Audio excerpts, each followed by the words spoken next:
What's up? It's Oren Harris, aka O, and on today's video, I want to speak with you about becoming a category of one.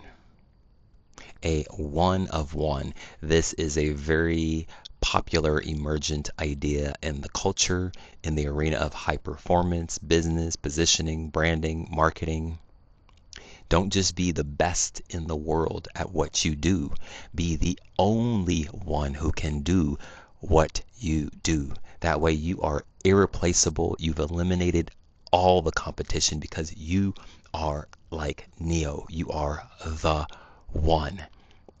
So on this video, I want to speak more about what I feel to be the most important piece of becoming a category of one, because there are many pieces, both internal and external. The external would be like positioning, how you're communicating, who you are and what you do, your services, your products, all these different things in the architecture, in the expression, in the packaging or positioning.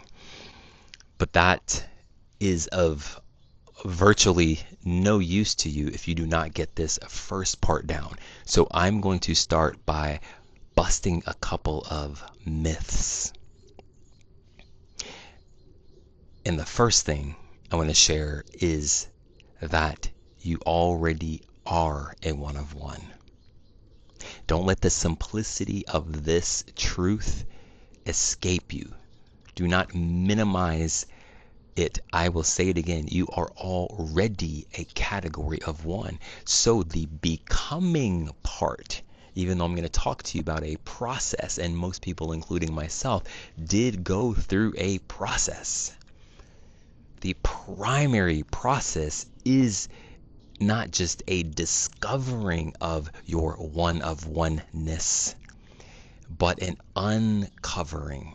It is an unlearning of all of the conditioning from society, from the world, from the peanut gallery in your mind, from school, from upbringing, from culture, of what you should be, all of the people pleasing, all of the attempts to belong and to fit in that we've all experienced and been indoctrinated in and been born into. It is the things that crowd, that create a kind of dirt on top of the diamond, unique essence, divine being that you are, which is one of one. You are a unique facet and expression of God, of the divine. There is no one like you. So this idea, there's a subtlety here, there's a nuance here, this idea of becoming that, it's so alluring because there is a power and a charisma and a magnetism, and it will help you transcend economic conditions and competition, and all of these things can be so alluring of what you're going to get from being a category of one in your positioning, in your industry, in your arena. And that's all great. And it can even be alluring to the ego of like, ooh, I'm special. Ooh, we all have that part of us that wants to be different, that wants to be unique, that wants to stand out. And the secret, the real secret, is hidden in plain sight for those with eyes to see. Is that you cannot manufacture it, you can't fake it, you can't create yourself to be a one of one. You can manufacture it, you can fake it, you can create it and say the right things and do the right things, but guess what? You are not going to have that electricity and that magnetism. You're not going to have that aura that actually penetrates, impacts, emanates, and hits in a way where you're like, whoa, I've never seen anything like, for example, Andre 3000. He's one of one. There's other rappers, maybe you could argue as lyrically talented as him, are just as good at performing as him, like on a skill or talent level, but he's got that sauce, that mojo, that it factor that we've never seen anything like Andre 3000. He's a category of one. There is no competition in his zone, precisely in his unique gifts. They're so true to him that he is a category of one. And then there's all the extra trimmings, his swag and his outfit, and he's breaking the mold and setting trends and breaking rules. He is in his own lane.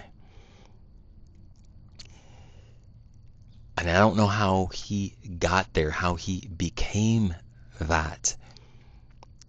But everyone is like that. And even the it factor, I'm going to challenge this idea because it is a popular opinion that some people have it and some people don't. That it factor, that star quality. Now, I would say that some people are designed more uniquely designed as introverts or extroverts, and so their shine, the essence of how God moves through each individual, how each person's soul shines, how your gifts are uniquely designed. Yes, some people are more extroverted, but the mojo, the magic, that it factor, to me, everybody has it. Everybody has it. It doesn't look the same, but everyone has it because it is supernatural. It's intangible. It's something that we feel. And you can feel it when somebody's an introvert or when they are an extrovert. So to me, it is an acronym for inner truth. With your it factor, which is inseparable from being a category of one, both of those, and this is the main thing, maybe I'll do some more videos, is you already have that. It takes a tremendous amount of self-love to discover, to uncover, to remember, to connect back to that home frequency where it's just you and your soul, beyond identity, beyond ideas of who you think you should be. Your soul is closest to your true personality, untainted, your authentic self. I heard a quote, is the soul made visible? So it takes a tremendous love for most of us. There's more and more kids being raised by like conscious parents that maybe don't lose it. Those are the anomalies. Those are the unicorns. But for most people, we lose our way. We go through adolescence and being a teenager and figuring out who we are and trying to fit in socially and all that. And then, if we're lucky, we have a quarter life crisis. Or maybe it takes a midlife crisis and then we have a breakdown, we have an awakening, and we start remembering again. But more and more, some people kind of go all the way through and they never get lost in the sauce. They never fall into the matrix of trying to belong and fit in. Even trying to belong, we're trying to belong, but we're longing to be ourselves. And that is where we also find our tribe. But that's another video. First part of this is to recognize that you are a one of one. And it takes a tremendous amount of love, which then gives you the freedom of expression to see how would I be expressing myself? What would I be saying that I otherwise wouldn't be saying? Or what would I be doing that I might not be doing because I don't feel free enough, because I don't love myself enough?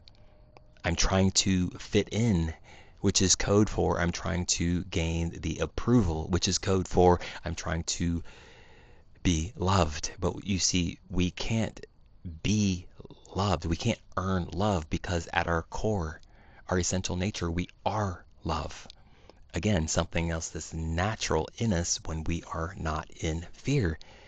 That diamond essence of love, that magnetic heart, it's already there. And so it takes a lot of love and a lot of freedom. And then as you discover, as you remember, as you wake up from the dream and the hypnotic spell of trying to fit in, trying to be someone, then in that frequency is where you will find the most potent expression of your unique God-given gifts, your deepest gifts. And then that's not the end.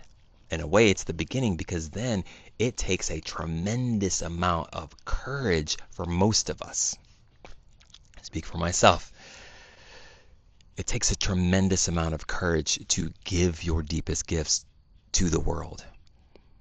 And it takes even more courage to give it at the scale, the scope, and the level that you are designed. That is the impact you are designed to have. That is your destiny, you could say. So you are already a category of one, and you will trigger people. How much? I can't say, but you will trigger people. You will be disruptive, because anyone who is authentic, as simple as that sounds, like just be authentic. Anyone who's actually authentic, anyone who actually allows love and the purest, truest expression of truth and who they are to come through them, anyone who is obedient to God and what God's pouring through, is going to be disruptive, is going to trigger people. You're going to break molds. You're going to break rules. And that is glorious. It's not always comfortable. It definitely can be confronting and challenging because of the part of us that wants to be loved, wants to fit in, wants to feel like we are worthy. So it takes a lot of courage, in my experience, and a lot of faith and a lot of devotion to be in that zero fucks given. But there's a caveat, because anybody could be rebellious. Even that can be a form of disconnection. I'm going to be a category of one. I'm going to be different. And then you're not, because now you're reacting in a different way. But it's zero fucks given with heart wide open. Heart wide open, zero fucks given. To me, that's the only version of that that's worth talking about, and that has any actual power, because it's not trying to generate power. It's not trying to be powerful, which is an indicator that you feel like you're not powerful. So these things that come with being a category of one, however that impacts your status, however that impacts your business, however that impacts the reflections that you get back of people maybe even worshiping you, it's an ego trap. If you start to identify with, I'm a category of one, I'm unique, I'm different, guess what? Now you're no longer different, because everybody's trying to be different. Everybody's trying to be unique.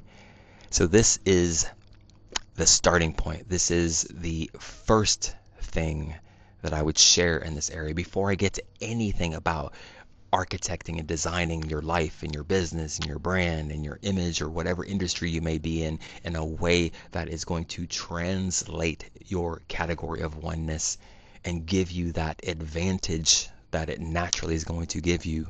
But the first thing is tremendous self-love, freedom. Your soul is already 100% on board with this mission. You get 100% on board, no matter how hard it is, no matter how long it takes, that you will be yourself anywhere, everywhere, at any time, no matter what's going on. Set that as a true north, not to try to do, but to surrender to be available for, to be devoted to, and to be willing to die in rebirth. Die would be like moving through the fear of abandonment, the fear of rejection, the fear of being kicked out of the tribe, all of these different things for the few people that are brave enough to answer the call of the soul. These Olympic level souls, for those few, you will be rewarded profoundly, first and foremost in your being, in your soul, in that sense of honor of just like, it feels good to be in integrity with who you are and to be your authentic self. Then all the worldly awards and impact that it has, that's just there. That's the easy part. And maybe I'll get into that in another video. But first, set yourself free. Set your soul on fire and liberate yourself. Liberate your heart and your spirit into the world, and everything else will take care of itself. All right, peace.